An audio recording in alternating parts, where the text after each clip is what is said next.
زندگی میری سہنیم، میں سہنیم اور زندگی میری سہنیم، میں سہنیم اور زندگی میری سہنیم، دوست داری عشق بازی روزگار، زندگی میری سہنیم۔ دوستوں میں دوست کچھ ایسے بھی ہیں، دوستوں میں دوست کچھ ایسے بھی ہیں جن سے وابستہ ہے جاں، اور کچھ ایسے بھی ہیں جو رات دن کے ہم پیالہ ہم نوالا، پھر بھی جیسے دشمن جانے عزیز۔ دوستی کچھ دشمنی اور دشمنی کچھ دوستی، دوستی کچھ دشمنی اور دشمنی کچھ دوستی، دوستی میری سہنیم۔ عشق محبوبہ سے بھی ہے اور کتنی محبوبوں سے، ان میں کچھ ایسی بھی ہیں جن سے وابستہ ہے جاں، اور کچھ ایسی بھی ہیں جو عطر بالی نور بستر، پھر بھی جیسے دشمن جانے عزیز، پھر بھی جیسے دشمن جانے عزیز۔ ان میں کچھ نگران دانا اور کچھ نگران دام، عشق میں کچھ سوز ہے کچھ دل لگی کچھ انتقام، عشق میں کچھ سوز ہے کچھ دل لگی کچھ انتقام، عاشقی میری سہنیم، عاشقی میری سہنیم۔ روزگار ایک پارۂ نانے جمی کا ہیلا ہے، روزگار ایک پارۂ نانے جمی کا ہیلا ہے، گاہ یہ ہیلا ہی بن جاتا ہے دستور حیات، اور گائے رشتہ ہے جانو دل کو بھول کر، اور گائے رشتہ ہے جانو دل کو بھول کر، بن کے رہ جاتا ہے منظور حیات۔ پارۂ نا کی تمنا بھی سہنیم، پارۂ نا کی تمنا بھی سہنیم، میں سہنیم اور زندگی میری سہنیم۔ جی معزز خواتین و حضرات اور میرے عزیز طلبہ و طالبات، یہ نظم خوبصورت نے سنی ہے نون میم راشد صاحب کی۔ ان کا پورا نام نذر محمد راشد تھا، کلمی نام نون میم راشد، پیدائش 9 نومبر 1910، مقام گجرانوالہ پاکستان۔ ان کے والد صاحب انسپیکٹر آف سکولز تھے۔ راشد نے میٹرک 1926 میں لاہور پنجاب یونیورسٹی سے کیا، intermediate 1928 Punjab university, B A 1930 Punjab university. B A میں ساتھ ساتھ 2 سال تک فارسی آنرس کی کلاسز بھی لیتے رہے۔ ایم اے اکنامکس پنجاب یونیورسٹی 1932 میں کیا، نیوز ایڈیٹر آل انڈیا ریڈیو دہلی 1939۔ اس کے بعد اسی مقام پر پروگرام اسسٹنٹ 1939 سے 1941 تک رہے، پھر ڈائریکٹر پروگرامز 1941 سے 1943 تک تعینات رہے، پبلک ریلیشن آفیسرز 1943 سے 1947 تک، انٹر سروسز پبلک ریلیشن، پھر اسسٹنٹ ریڈیو ڈائریکٹر 1947 میں آل انڈیا ریڈیو لکھنؤ تعینات رہے۔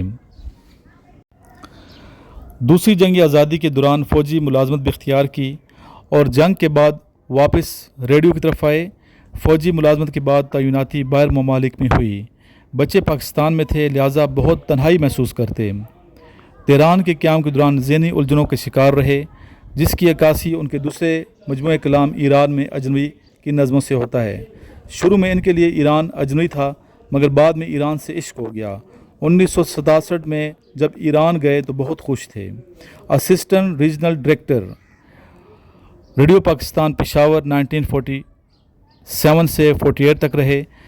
اسی عہدے پر ریڈیو پاکستان لاہور میں رہے 48 سے 49 تک، پھر director public relations radio Pakistan Karachi 1949 سے 1950 تعینات رہے، پھر regional director radio Pakistan Peshawar 1950 سے 1951 تک تعینات رہے، پھر 1951 میں UNO میں انفارمیشن سروسز کے لیے منتخب کیے گئے اور نیو یارک منتقل ہوئے، جہاں وہ UNO کے انفارمیشن آفیسرز کے طور پر 1951 سے 1956 تک رہے۔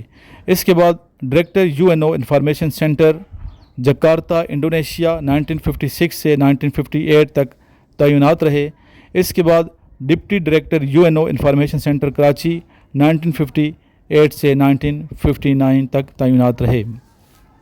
پھر یہاں سے 1959 سے 1961 تک ڈائریکٹر بنائے گئے، پھر information officer UNO headquarter New York 1961 سے 1966 تک نیو یارک میں تعینات رہے، پھر ڈائریکٹر UNO واشنگٹن آفیسر 1966 پھر information officer UNO headquarters New York 1966 سے 1967 تک رہے.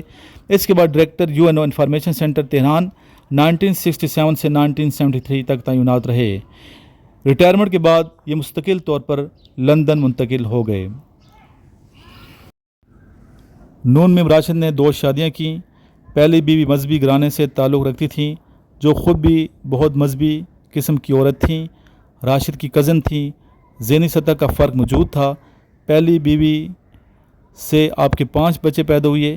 یہ پہلی بیوی انہیں گھریلو آسودگی نہ دے سکی جس کی وجہ سے آپ ذہنی اور جذباتی طور پہ مختلف الجھنوں کا شکار رہے. اور دوسری بیوی کا نام شیرہ تھا جس کی عمر 33 سال تھی اور راشد کی عمر 53 سال تھی. راشد UNO میں اسسٹنٹ ڈائریکٹر تھے اور شیرہ UNO کے اسکول میں پڑھاتی تھی اور راشد کی بیٹی تمغین کی استانی تھی. راشد کی مادری زبان پنجابی تھی.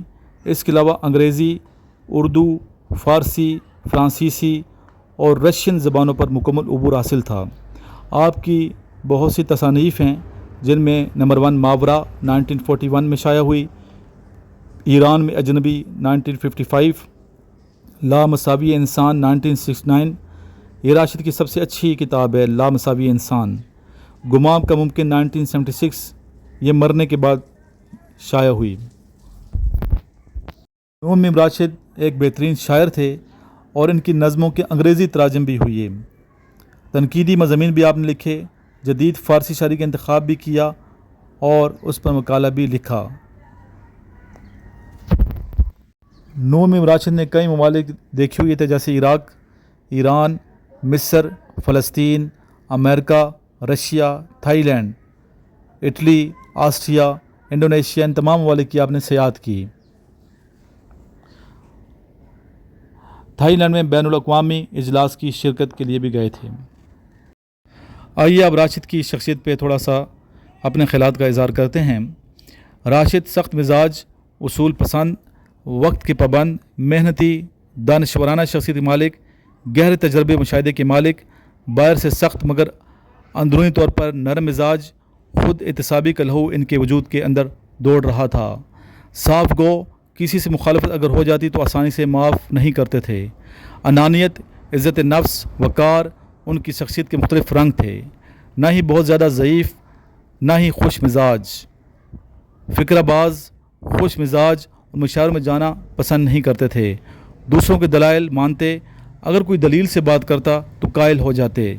دوسروں کو بات کرنے کا موقع بھی دیتے اور اس کی بات بھی سنتے.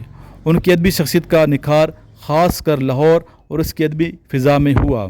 زندگی میں عمل اور بہتری کی سوچ رکھنے والے انسان تھے. شروع سے ادبیات میں انقلابی رنگ موجود تھا، لہٰذا خاکسار طریقے سے وابستہ رہے. مگر جب علامہ مشری کا فلسفہ مطمئن نہ کر سکا تو استعفیٰ دے دیا. اپنی شاعری کے معاملے میں حساس واقع ہوئے تھے. اگرچہ ان کی نظموں میں ابہام ہے، اس کا احساس ان کو خود بھی تھا، مگر شاعری کی عوامی سطح ان کے ذہن میں ہمیشہ رہی. پابند نظم میں جس قسم کی قافیے کی پابندی ہوتی ہے اس قسم کی پابندی راشد کے ہاں نہیں ہے. قافیوں میں ترتیب اکثر اس کے ہاں نہیں ہے. راشد موسیقیت، سطروں کی تکرار، الفاظ کی تکرار اور جملوں کی تکرار سے پیدا کرتا ہے. یہاں تکرار ضرور ہے لیکن تکرار میں کوئی ترتیب نہیں ہے. راشد کے ہاں خیال کی وحدت سے زیادہ کیفیت کی وحدت ہے. راشد کے ہاں 2 طرح کے طریقہ کار ہیں. پہلا طریقہ ایران میں اجنبی سے لامساوی انسان تک ہے. دوسرا طریقہ کار لامساوی انسان سے گما کا ممکن تک ہے.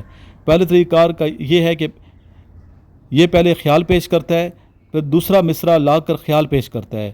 خیال کو ارتقاء کی شکل دیتا ہے، خیال کو ارتقاء کی شکل میں پیش کر دیتا ہے. دوسرا طریقہ کار خیال کی وحدت آتی جاتی ہے. راشد کے ہاں تشبیہ و استعارہ کافی زیادہ نظر آتا ہے. تشبیہ کی راشد کے ہاں خارجی صورت سے زیادہ داخلی صورت کافی زیادہ ہے. راشد کے ہاں استعارہ ایک جزو ہے. استعارہ کو اس نے نظر کا بنیادی جزو نہیں سمجھا، جبکہ میرا جی کے ہاں استعارہ ایک کل ہے.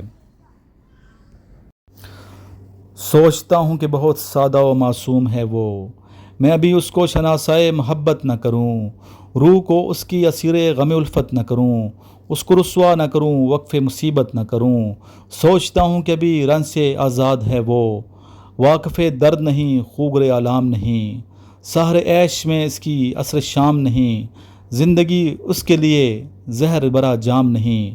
سوچتا ہوں کہ محبت ہے جوانی کی خزاں، سوچتا ہوں کہ محبت ہے جوانی کی خزاں، اس نے دیکھا نہیں دنیا میں بہاروں کے سوا، نکت و نور سے لبریز نظاروں کے سوا، سبز زاروں کے سوا اور ستاروں کے سوا۔